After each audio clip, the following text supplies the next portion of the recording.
Hello there, and welcome to my little arty corner here on YouTube. I'm Angela Porter, and it's lovely to have you join me. Welcome back if you're a subscriber and you've visited here before. If you visited here before and you haven't subscribed, please consider doing so. It's totally free, doesn't cost you a penny, just shows a bit of love and support for what I do. If you are new here and you like what you see, then again, please consider subscribing. And of course, thumbs up and comments, suggestions are always welcome. So with no further ado, let me move on to what you can see in front of me. It seems to be a theme with me with videos. I think it's because I'm not doing a video daily at the moment. There's no real schedule. It depends when I've got enough energy and brain power to do it, and when there's nothing out, other things not taking up my time with various stuff. But I do get through a lot of art. I do spend a lot of time drawing, even if I can't create videos or social media content. It's something I can do that helps to soothe and relax me. It puts me into another place. My brain goes quiet on me, so I don't get stuck in negative thoughts quite so easily. It's very good therapy, actually. So let's have a look at these. Let's start with, I'll come back to that. This. Can't remember if I've shown you this, but a little while back I thought I'd make a bookmark of this kind of swirly, flowy, abstracty, patterny thing. And that's what we're going to do today. So I've got a blank one there. I'll tell you about that afterwards. A couple of drawings here. Well, I say couple, there's more than a couple. I've got two that are A5 sized here. This is the medium nib of my TWISBI Eco fountain pens, and this one I think is the fine. Different feel with different thicknesses of line. This one has a bit more delicacy about it. This one's very much, chunkier, firmer, bolder in line there. And this one, I finished this morning at it was probably stupid o'clock in the morning, and again I think I used the medium nib for this, so everything's that much bigger and bolder. Something I tend to do if I need to draw illustrations for colouring pages. And this one, and I think I said, I think this one will show you some in my previous video. This one might be the colouring page for this week. This one may very well be. And there's something here that's crept in that looks like neurographic art. I realised this afterwards looking at it. What's that? Oh, it's that. Wasn't intended, but it happens. But then these are kinds of things I've drawn since I can remember. So it's, now has a posh name and title and used for a specific purpose. Okay, some other stuff. I'll come back to the pretties that you saw in a moment. There's this one here. Now this one, you can see that I've got writing on the edge and arrows, and that's because I wanted to contrast two different media and something else. This section from here, bit in the middle here, all the way down, are ChromaFlow pencils, and I used Gamsol. Now Gamsol is an odorless mineral solvent that can be used with coloured pencils, whether they're wax based or oil based.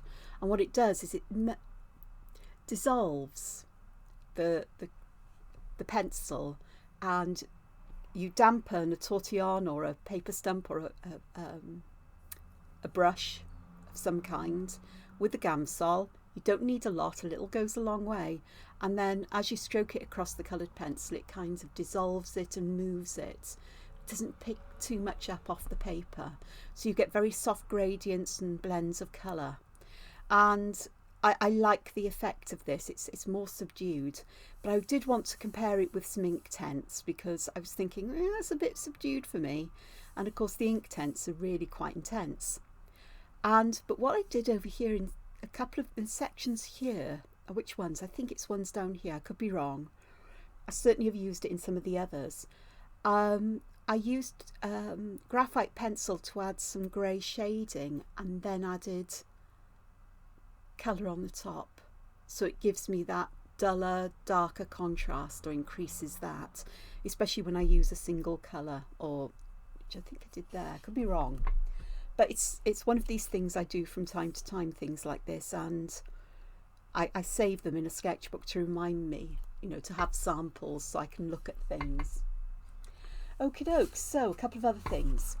Now then, this one I think is finished as it is. I had intended to add colour everywhere, but this led to me trying out graphite pencils as a kind of undershadowing or undershading before I colour, because I used an Inktense grey. I think it was Payne's grey I used here to add shadows where we've got overlaps and where things go under and where I want to give that appearance of a curve, like here. And then I used some Inktense pencils on the top. Almost positive I've used red oxide, and it's either mustard or sienna gold. I think it's mustard. And I do like these browny colours, earthy colours. And I'm happy. Oddly, I am happy with that. I don't feel I need to add any more colour. Not odd how you get to that. I'm just thinking, how did I get to that point? That one is finished. Now then, this one, which one did I do first? This one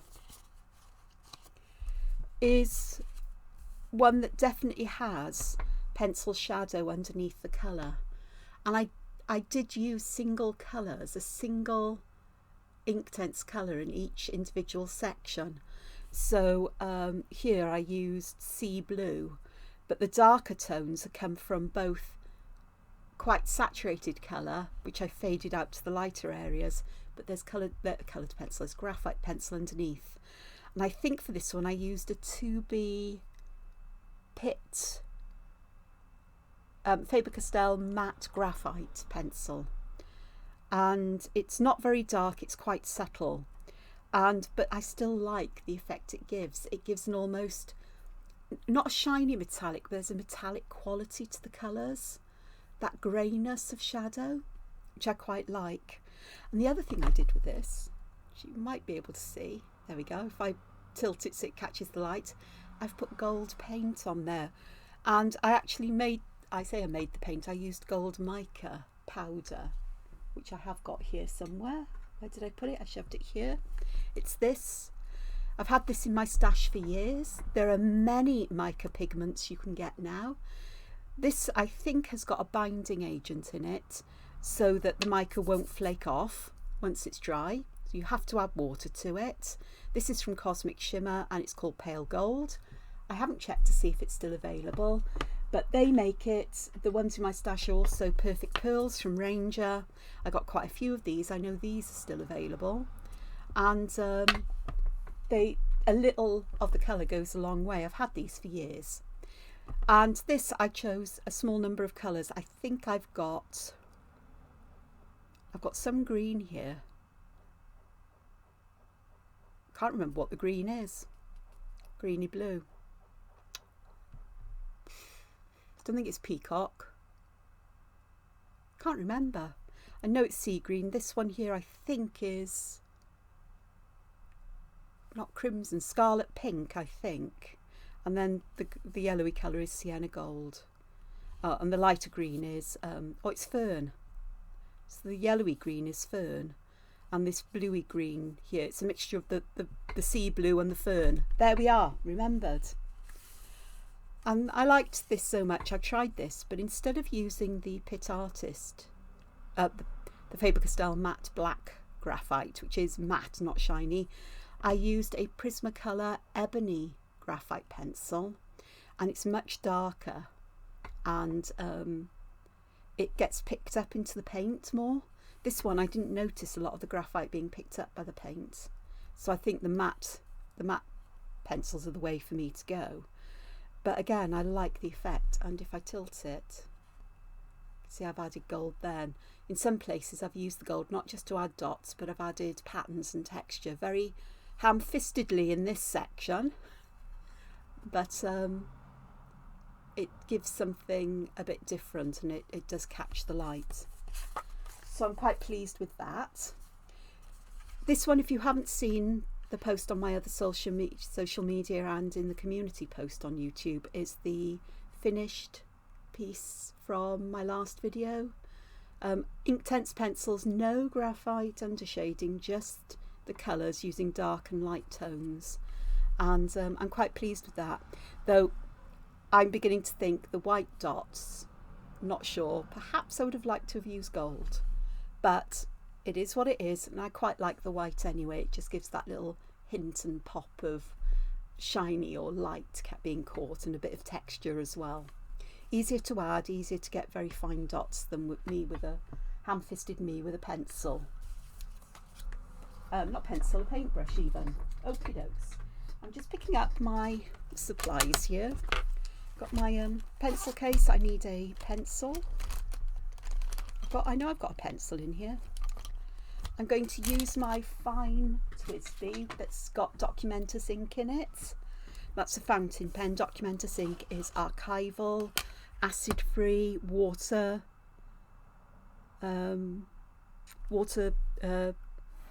resistant, waterproof even. And so it's really nice and black. I haven't tested it with Gamsol though, because my instincts tell me that Gamsol, because it's a mineral, an organic solvent, may actually negatively affect the ink. So that's a test I need to do. I just haven't got around to doing it yet. The paper I've got here is Canson Imagine mixed media paper, and this particular piece is about 2.5 inches by 8.25 ish. Okay, and it's just the perfect size for a bookmark.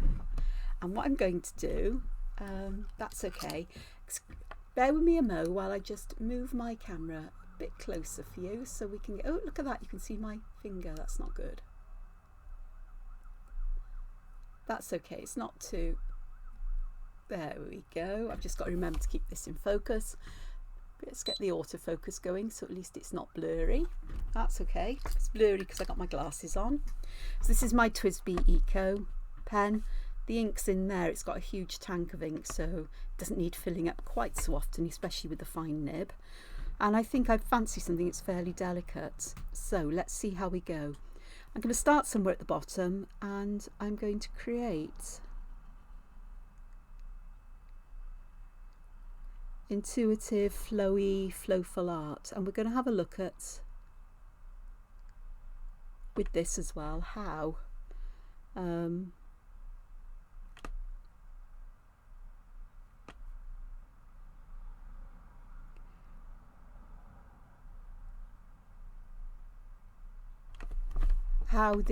what difference the use of a pencil shading will make underneath something like the Inktense, or even watercolours, or any other, you know, sort of like water soluble medium, or even alcohol markers, I guess, would work with. So any brush pens you may have, or and some such. I won't be testing all of these things because though this is mixed media paper, with alcohol markers it just soaks the ink up like a sponge, and that's not a good idea because it blends out or bleeds out, feathers out to the side. I don't know why I separated that into so many sections, but it seemed the right thing to do at that moment, so we'll leave it there. And I am going to connect things in this kind of way. Perhaps I do need to, I don't like the lumpy bumpiness on the top of this, so I'm just going to go round and smooth this out. So I've had a bit of a week. I have had a couple of quite peoply day. For me, it's been, you know, meetings that have lasted, you know, I've been with people for over an hour 3 times in the last week, and that takes its toll on me. But my mood hasn't been that greatest either as a result, and it's left me absolutely exhausted. I'm feeling really low and down and miserable.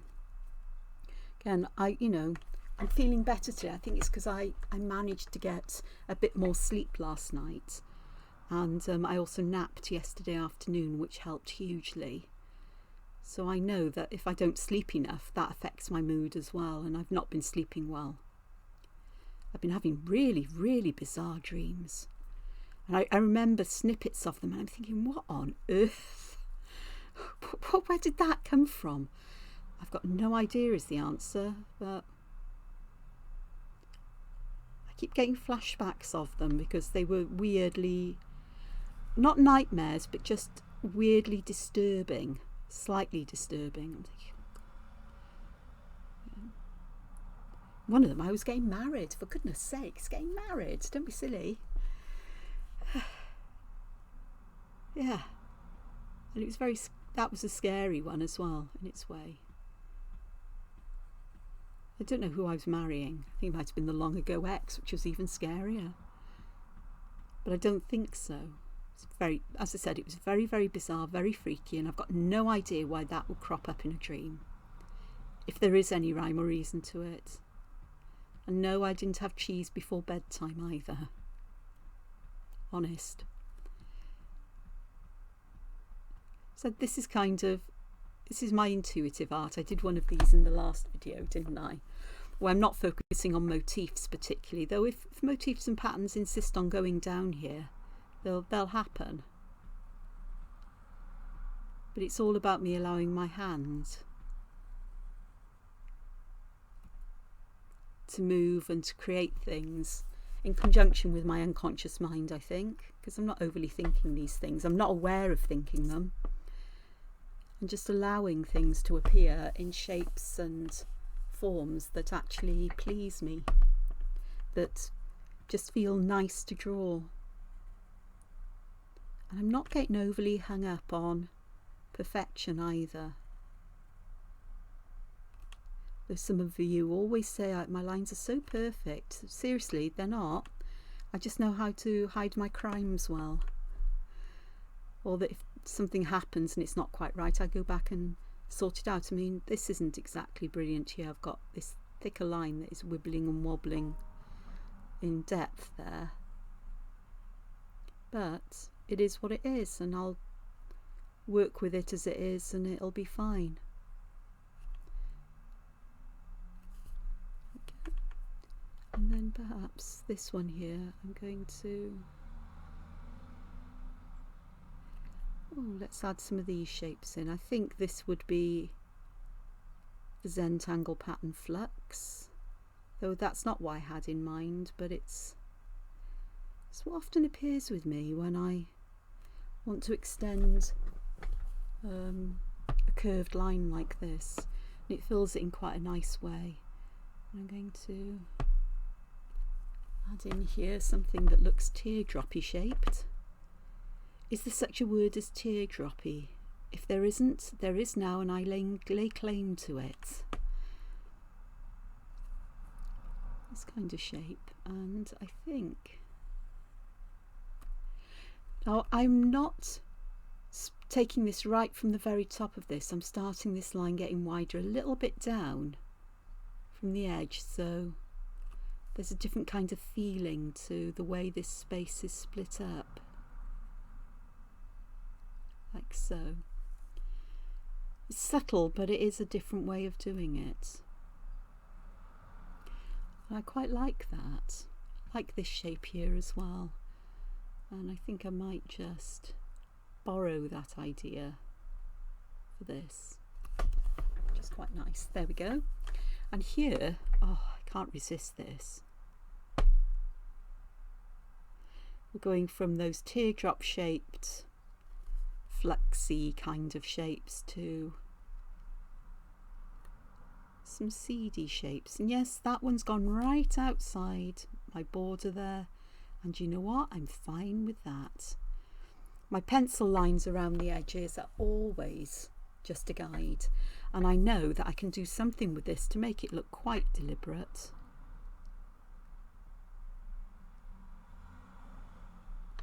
So I'll have something like this on the corner on the edge. I'm sorry if that got away.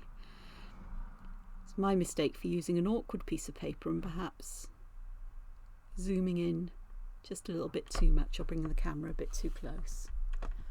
Like that. So that just looks like it belongs there, like it's deliberate. I'm not going to do any more of that. There's only those two, just to finish that corner off.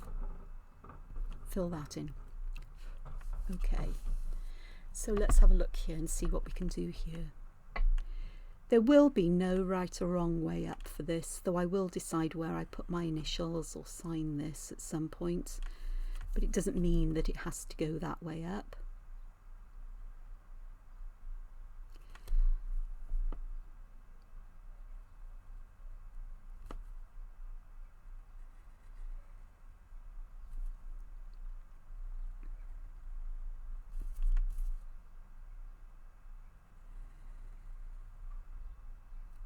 I can't believe a week's gone by. In fact, it's been for a week. Or more than a week, I've been feeling a bit glummer than usual. But it's all part and parcel of the process of unpacking things that need to be unpacked, so I can move forward from this point of time in my life. And doing some of the damage of things from the past and refinding my feet, my balance here.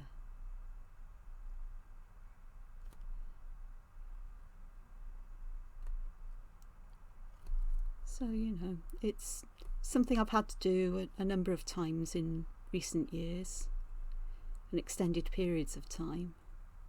And I've always known that I'll be revisiting things or having things will crop up that need to be dealt with, and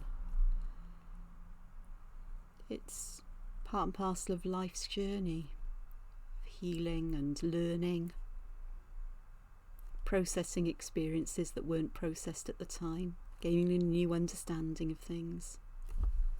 That's actually, I really like that bit there. I think that was totally unexpected. Let's see, what can we put here?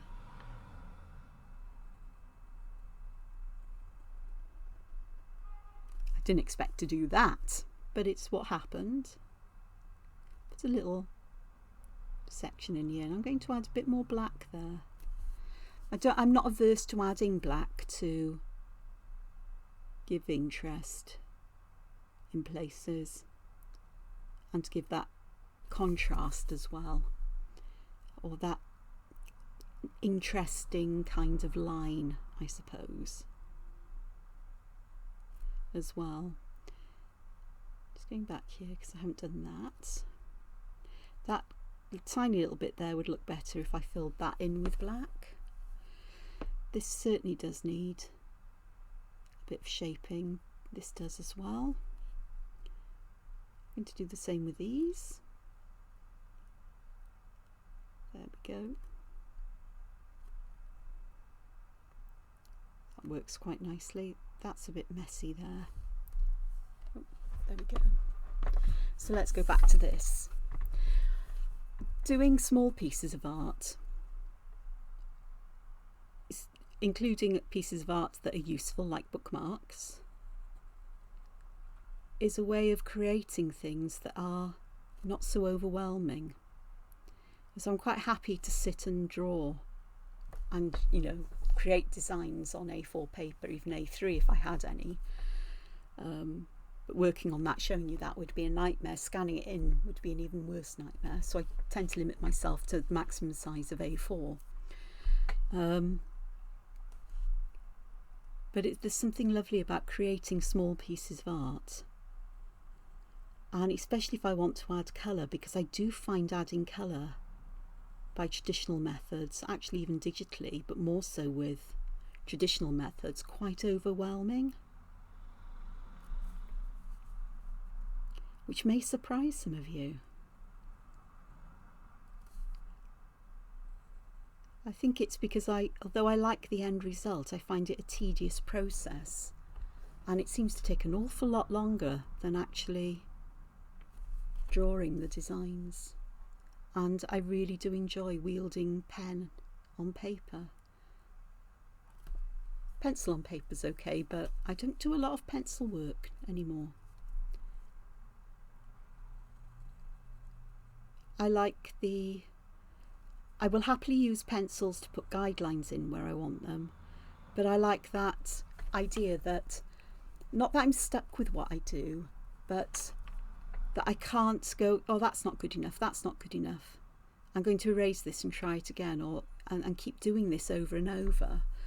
When I use pen, I don't have that as an option, and I actually quite like that idea in quite, many ways. I do draw things in pencil when it comes to colouring books, so that the designs can be approved and I can change things easily before I ink them in, either traditionally or digitally, usually digitally. But I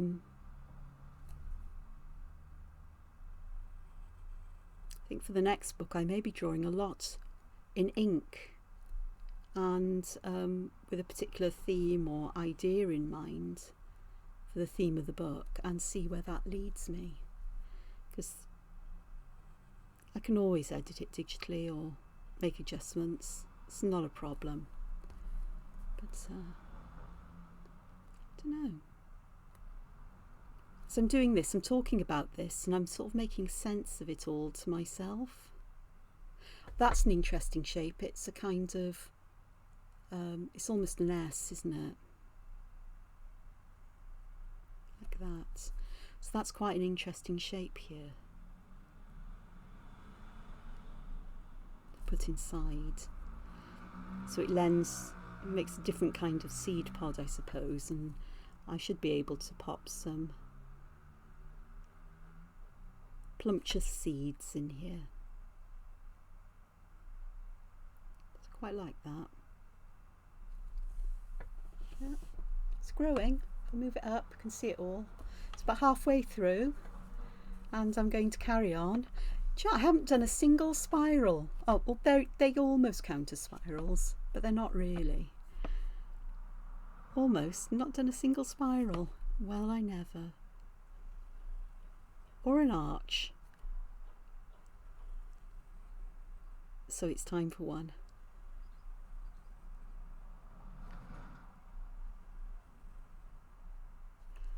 So I will just perhaps add a bit of ink there. I haven't done it to all of these, so I haven't added that little bit of ink at the end of all the lines. Some of them, like here, I've left a lot of them without that. I can see that on these seeds here, I've just left little gaps there. That there could do with that. And this here, I think I might fill this in an interesting way, but we'll come back to that. Here, I'm just going to put some random lines in, just to fill this in, almost like it's made out of shattered pieces of glass, like a mosaic or stained glass, just single pieces. And then here, I think I'm going to put vertical lines in, or vertical-ish lines in. I'm not getting a protractor or set square or anything out to measure my angles, to make them perfectly correct. But then I'm going to split them up into little sections, so it looks almost like it's little pebbles here, or cobbled path, I suppose. And again, there's a lot of black between these, but I'm quite happy with that. That's bugging me.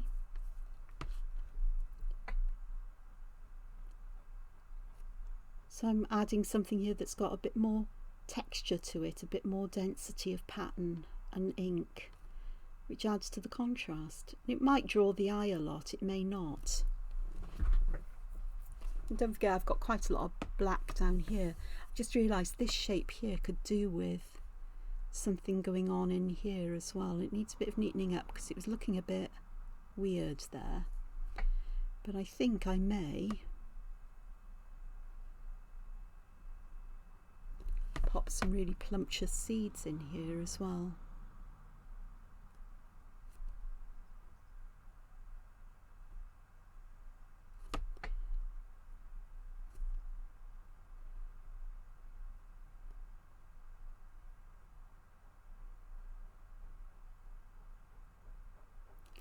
And that ties in with other elements in here.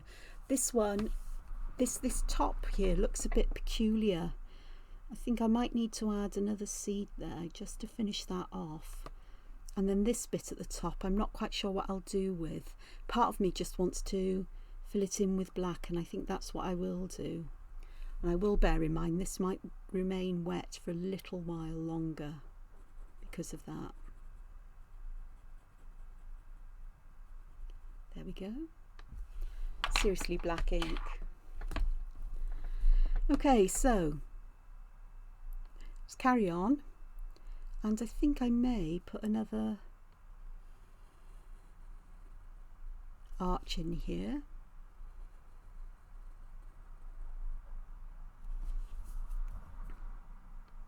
I know what I want to do here, I think. I'm going to split this up into triangle shapes.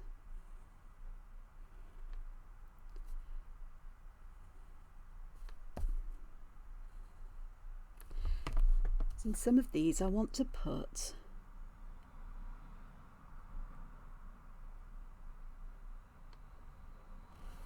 so what I'm doing is I'm doing it in one motion, a straight line with a gap in the middle, and then I'm putting a little curved shape. So I can do that, or I can do it all in one motion. I'm happy to do it all in one motion, but I'll do it step at a time, just so you get the idea. Try to leave the same sized gap on each side. That one's a bit smaller, but it'll be fine. And you try to leave the gap about the same place on each side, and it looks like they belong then. And it looks a bit like little windows, you know, sort of leaf-shaped windows you'd find in Gothic churches or buildings, just a little bit.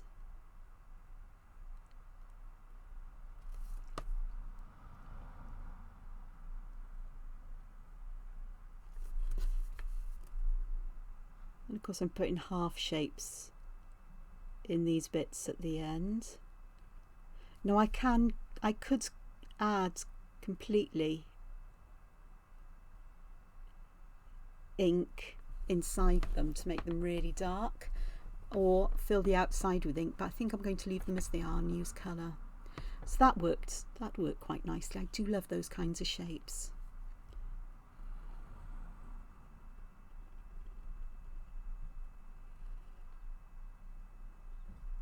Yeah, it's a spiral,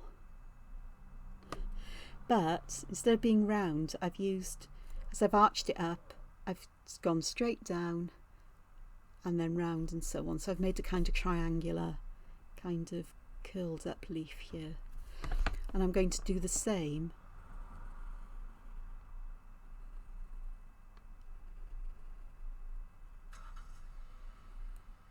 on this side, like so. In fact, I must probably do that a little bit bigger and a bit neater. And then I can just... And what this has done now is to separate these sections out here. So I've got these little spaces that I can just leave plain as they are, or I can add something inside them. We'll think about that in a moment.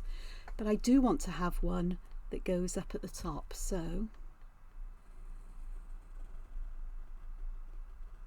there's elements of me thinking here as well and making choices about the design as I go along. And then this one here is where I'll do that little black edge, and then I'll come down here. And again, I've got these spaces here where I might be able to do, I might do something with them. But I'm just going to add my border with my characteristic little wobbly bits, so it looks deliberate then that you've got a wobbly line. I've got some squash here.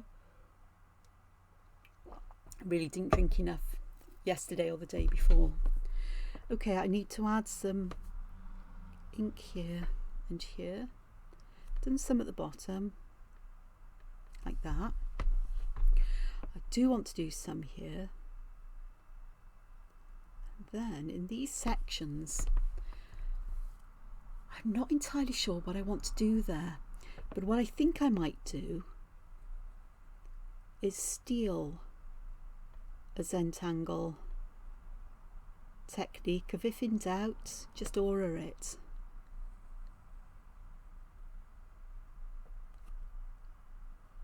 So I'm auraing the inside of these spaces because that will separate whatever I do in these sections from those lovely leaves. And again, it gives it an almost stained glass feel, I suppose, in some way.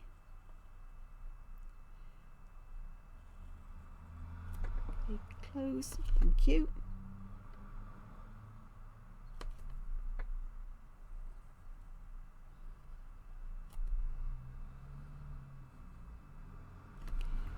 So those sections are really nice. So I think what I'm going to do with them is I'm going to choose, I'm just going to split them up quite randomly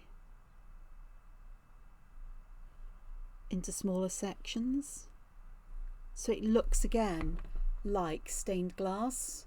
I used that idea somewhere else, didn't I, down here, but it's in bigger sections. So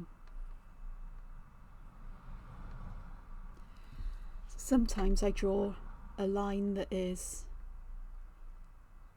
completely straight, but I often find this works better if I do zigzaggy lines and use that to split up and then go, okay, that's okay as it is, but I could do with some smaller pieces in places, and I can add those little bits in just to break it up a bit so it doesn't look quite so regular. And I can do the same here.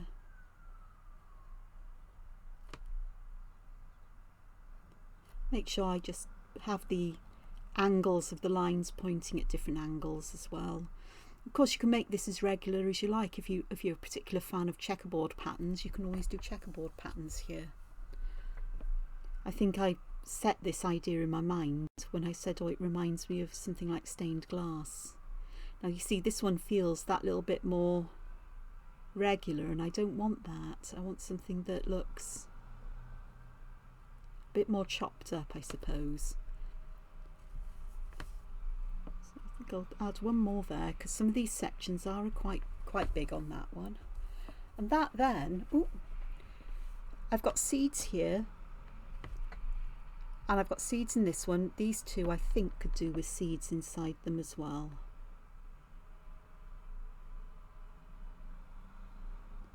Because that will tie these in with each other.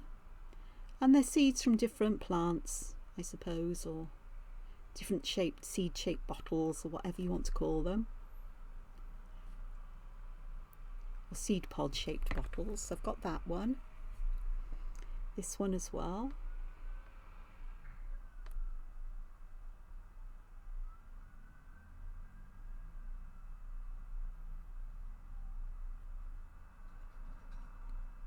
I'll have another look at this overall. This here looks a bit odd where it's got nothing inside of it, where we've got this broken border. So I'm just going to add a very narrow aura there, and then I'm going to just split the end of that to put it there. These could do with a little something, and what I'm going to do is just aura the inside of these like so, as if they've got a border inside them. These are seeds, so that one needs to be a bit rounder because it was looking a bit of an odd shape. Now it looks a bit better, so those are fine as they are. Just looking, checking. Let's have a look at it in its entirety, even on its side, upside down. I think that will work as it is. So let me just pop my pen and my mechanical pencil to one side. I'm going to go hunting. I've got that one right. Have I got, what sizes have I got here? I've got a 6B. The 6B may be too dark actually. Where have I put that? I did have the other set of pencils out. I did yesterday. Yeah, they're here. The rest of them are here. I found them yesterday. Hopefully the 4B is still in here.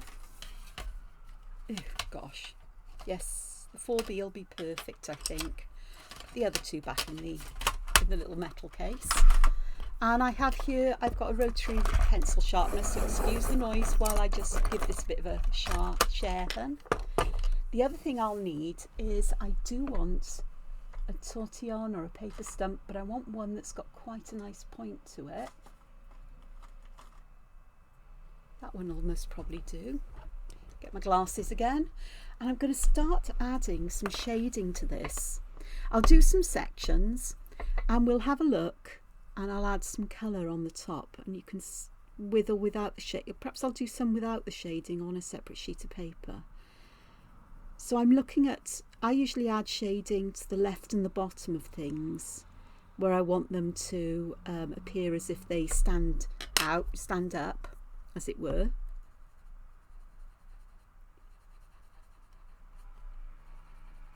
It's very subtle, but it's enough that it shows through the Inktense, and because these are the graphite, they're not water soluble graphite, so they won't be picked up by the water brush. Now, I'm not putting a lot of graphite down, of the pencil down, because I know if I want any more I can always come back and add some, but I don't want it so dark that everything looks a bit on the murky side either. I do want to add shadow on underneath this bit at the top, and I do want a fair amount there, because this would be in a fair amount of shadow as would that. So let's just do that bit.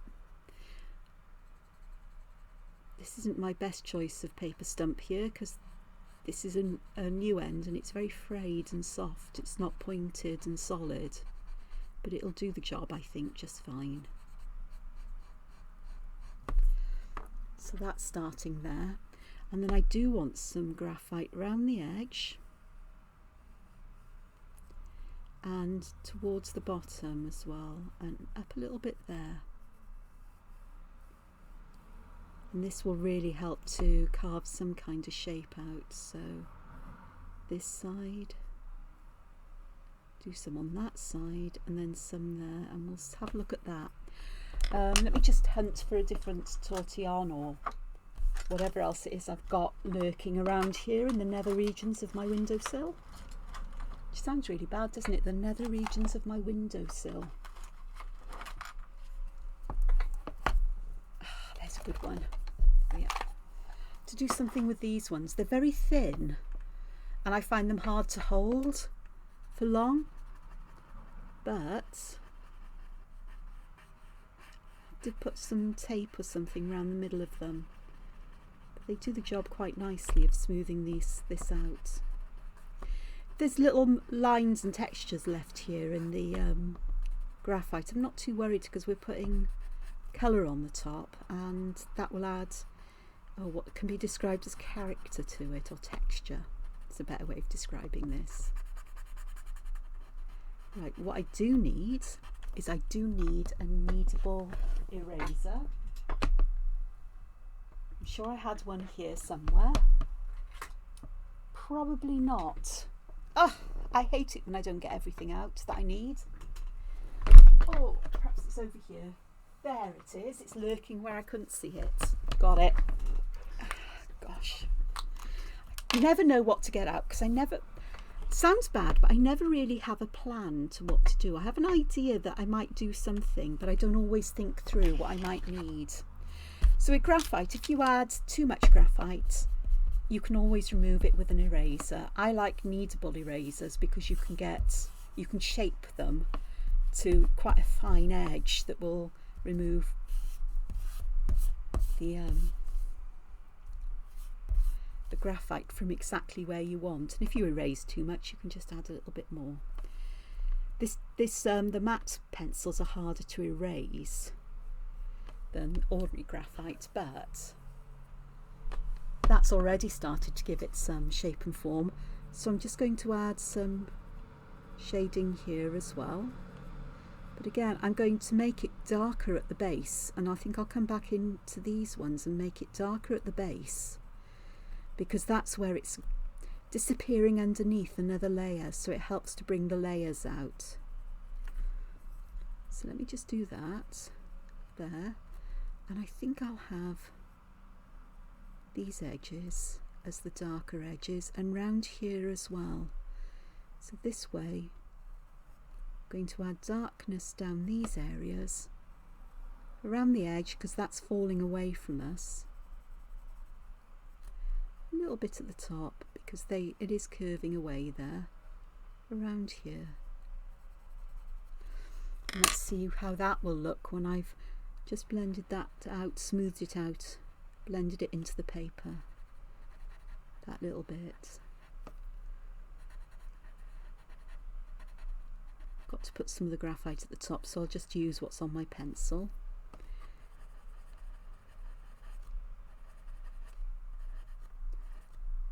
So I want to ease that darker layer in there. Do the same here, but I'll also just blend it out a little bit, but not too far, because I don't want to lose all that brightness that's there, otherwise I'm just going to be painting on top of grey. We don't want to do that. So that's already added some texture to it. Now then, I am going to use some Inktense, and oh gosh, colours. See, do I ever think about such things? No. But I know what colours I like. It's finding them, that's the problem. The colours on the top of the pencils often don't pay a lot of, they actually don't bear any relationship to the actual colours. Helps if I get it into daylight perhaps. My red oxide, which is one of my favourite colours. I'm looking for madder brown, which I bet you I can't find. There's no way I'm going to finish adding colour to this with you in this video, but what I will do, there's the madder brown, excuse me, and here's my sienna gold, 3 favourite colours.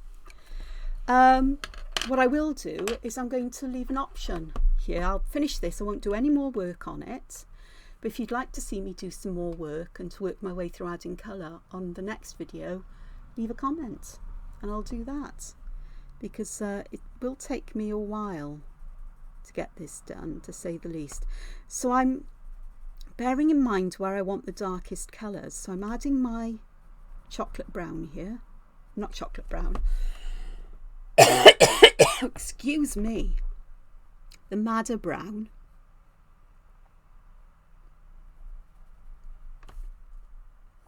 Why have I started coughing? Goodness knows. I am going to add that dark brown around the edge. Now then,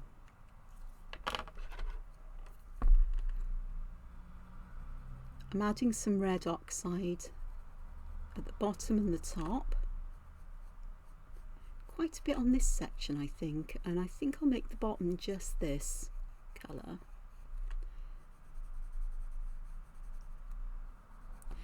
Bearing in mind that a little bit of Inktense goes an awful long way in terms of colour saturation. They are incredible to use. And the way that water activates that intensity of colour is fantabulous. And I'm going to put some sienna gold in the middle. And because sienna gold is my lightest colour, that is where I'm going to start blending the colours out. Now I could have done these in a series of layers where I did sienna gold areas first, then the next one and so on, letting them dry in between. But I want the colours to blend so that I get a nice smooth blend here. So I'm having to be conscious of the fact that the sienna gold really is my lightest colour. And you can see just how magic these are. I think they are possibly...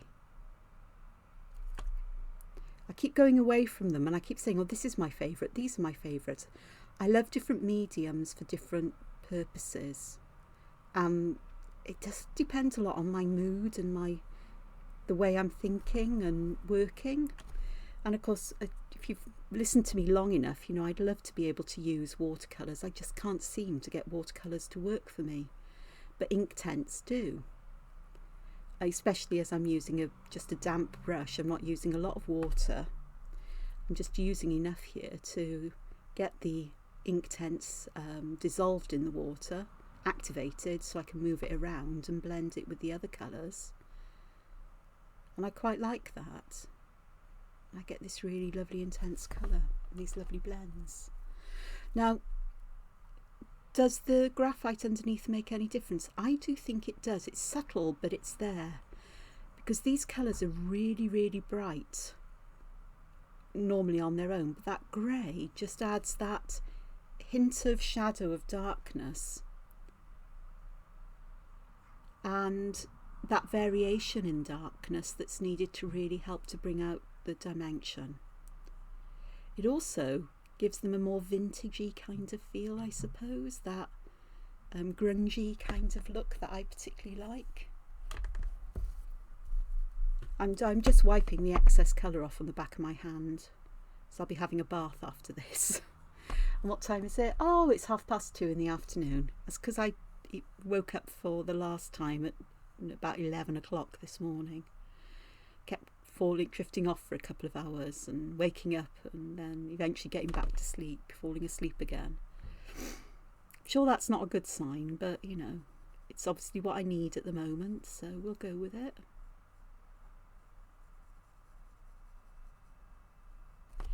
Just a bit there, and this just needs that little bit of blending out, so I'm going to do that quite gently.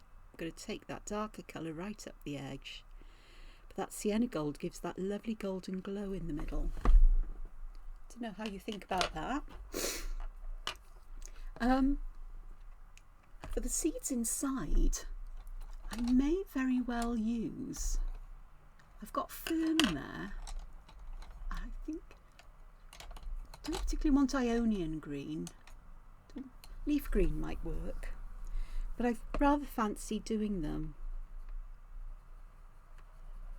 with some greens in. I think the leaf green is darker than the, yeah it is, than the fern. The fern is a lovely yellowy green, or yellowish green, whereas the leaf is a duller green, I think. It's hard to tell when you put the pencil down. It's when you activate the colour you can really see what the tones are. Yeah, it's a bit more olivey, so it's that dull summer green almost you get.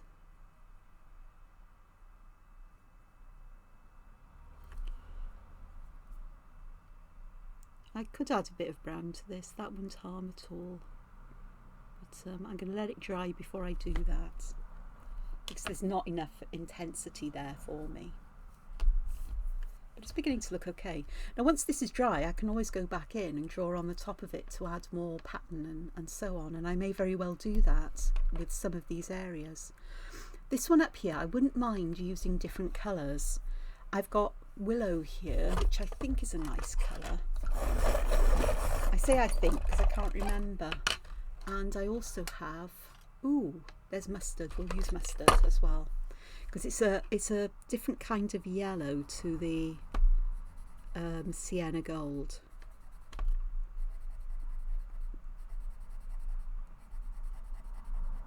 So I'm putting plenty of this in the middle bits. I will put some at the top there, and then I'm going to use Willow, which will be a nice brown, a different brown to the madder brown though, in the darker areas. And I may actually add just a hint of madder brown just to darken that as well.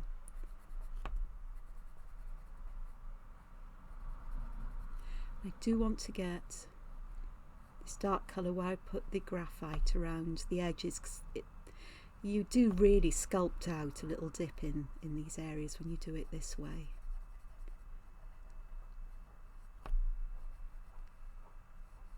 Darker the colour you add, there's sort of like the more, you know, the material you take away, sort of like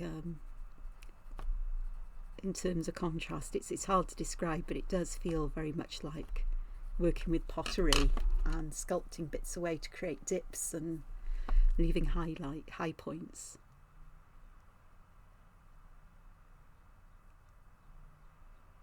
It's funny how I keep going for these very earthy, very natural colours these days. Never would have used to, and I forgot to put madder brown on this, didn't I? But that's not a problem, because once it's dry I'll come back and add more. I don't want to do it while it's wet, got a bit too much colour there, so clean my brush off. Just move that down, clean my brush off.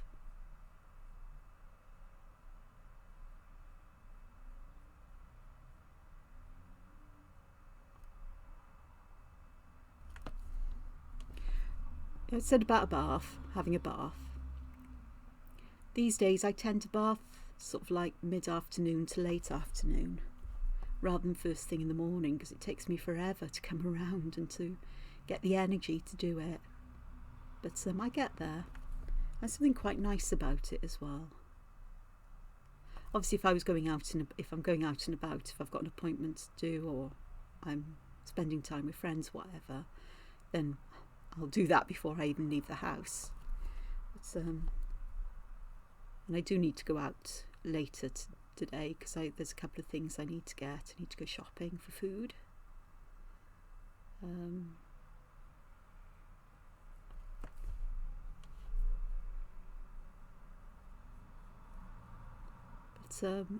Otherwise, you know, I don't see the point in rushing about doing it. It doesn't help wake me up at all.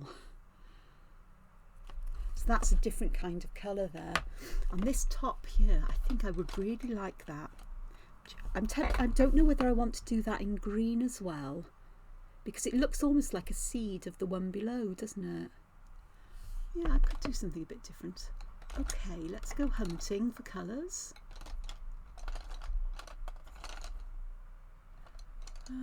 Is that the colour I'm looking for? That's Shiraz. And I don't want hot red. I'm looking really for scarlet. That's tangerine. It looks red, but it's not. It's tangerine. Poppy red's a nice red. Might work. So I'm going to put the Shiraz, which is a rich burgundy red, colour of Shiraz wine. I used to like drinking Shiraz in the days I drank. I always liked a good, I'm going to say beefy, but a really robust and tasty red wine. Very fruity ones.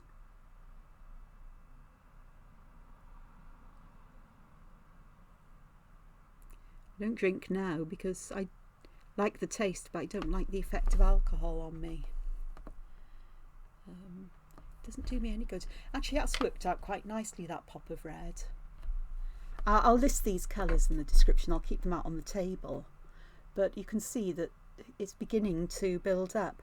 And even though it seems that not adding colour... Let me have a look. Have I got There's a sample one I can use. There we go. So if I take this one here, I'll put some shading in one of these, perhaps a couple of them, blend it out. Got that there still. And I'll do a couple then with just plain colour, and hopefully you'll see the subtle difference. That's my plan. Well, you can't see what I'm doing because I've moved too far down.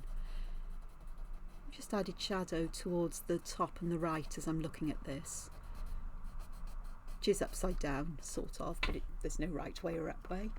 And then I'll do the others with just simple colours. So I'm going to use the Shiraz for the darker area. So I'm going to put the Shiraz where I put the graphite, and I'll pop it over the graphite-ish in this area. How different, the poppy was actually quite different, so I'll add poppy. I'm going to leave an area where I don't add any colour. I'm overlapping the colours as well. I do that just a little bit because it helps with blending things out. Blending the two colours together.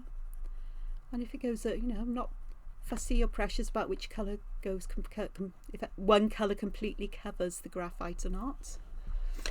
So let's start with no graphites. Yeah, they're still all on screen, aren't they, for you? So I'm starting in the lightest area, blending, activating the colour and blending it out, going into the darkest colour, and perhaps dragging some of that darker colour up there. got quite a harsh line here, so I am going to go and smooth that out. Just like that. Is that one? That one I hadn't activated. There we are, I have now. Okay, so again, just pick up the lightest colour around the edge, use it to fill in that highlight just very faintly and lightly. If I need a bit more colour, I can always bring a bit more in to that area. That actually one will actually be quite nice there. But I may just bring just a bit more colour in and feather the edge a little bit, make it a bit softer so it's not quite so harsh. So this is the last one without graphite. So the top three are the ones with graphite, and these three at the bottom are the ones that are just the pigment straight on the paper. I'm hoping it's not all in my mind, the difference it makes, because I haven't checked this. You do realise this. I haven't compared and contrasted. But I'll make a note on this side now.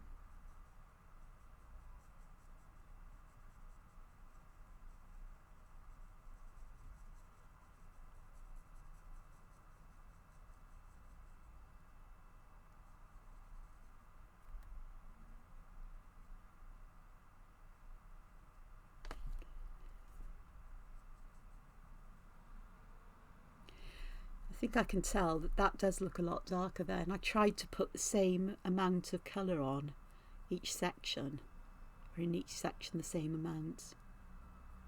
So I think it does add that extra bit of contrast.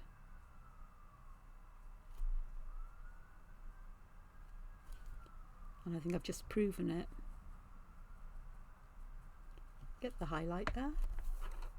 That highlight I'd actually increased by using white gel pen, little dots in there, so it adds texture rather than a solid big circle. Or I could use white Inktense, I'm sure, or something similar. And I am moving my brush in little circles as I do this, because it really does help to keep the ink moving, the Inktense moving, and stopping it from drying and blending into sections next to it. So there is a difference. I don't know if it comes out on camera as well as it does to my eye, but those Shirazes here look a bit darker, a little duller, less saturated in colour because of the grey underneath, so it increases the contrast. And I've got some bright highlights in each of them, so you can see the difference there. So it's very subtle, but it is there. And obviously the darker I would make the graphite, the more it would show through the Inktense, because Inktense are translucent-ish. You know, they're translucent, they're not necessarily completely transparent, but they do show layers underneath. So yeah, there definitely is a difference. These ones are redder and a clearer colour than these. And in fact, just to compare again, where did I put that? Oh, there it is. Oh, God. Let me just add quite a bit of graphite here, and there's a lot of graphite I'm putting down on that one. And I am just going to use this paper stump or tortillon. It's not strictly a tortillon.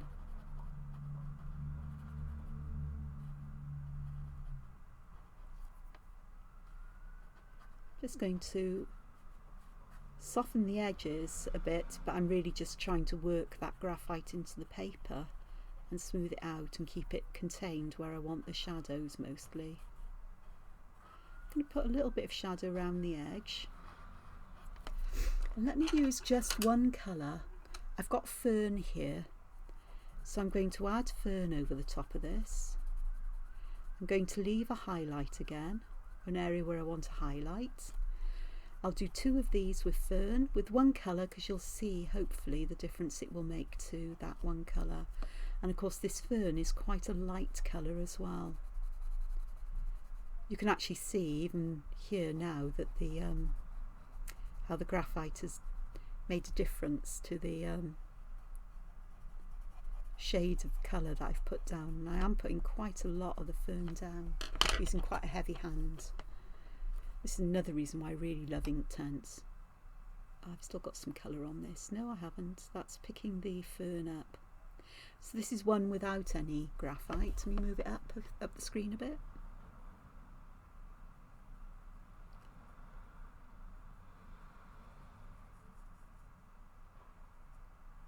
So I'm going to try and move all the colour to the bottom, or a lot of the colour to the bottom, so that's where it'll be darkest once it dries. Especially when I can see there are areas here that are quite dark. Just move that colour and pigment down and get it around the edge. This is the other one that I did that is just the Inktense. And even though I'm using Inktense pencils here, I'm absolutely sure, because I've done this in the past, I'm sure, positive, that using watercolour on the top or any other water-soluble pigment on the top of graphite will have a similar effect. I know I've done it before. I just haven't used Inktense. And it's one of those things I haven't done probably for over a year, I would think, and you forget about things and suddenly you go, oh, I wonder what would happen if, what would this look like?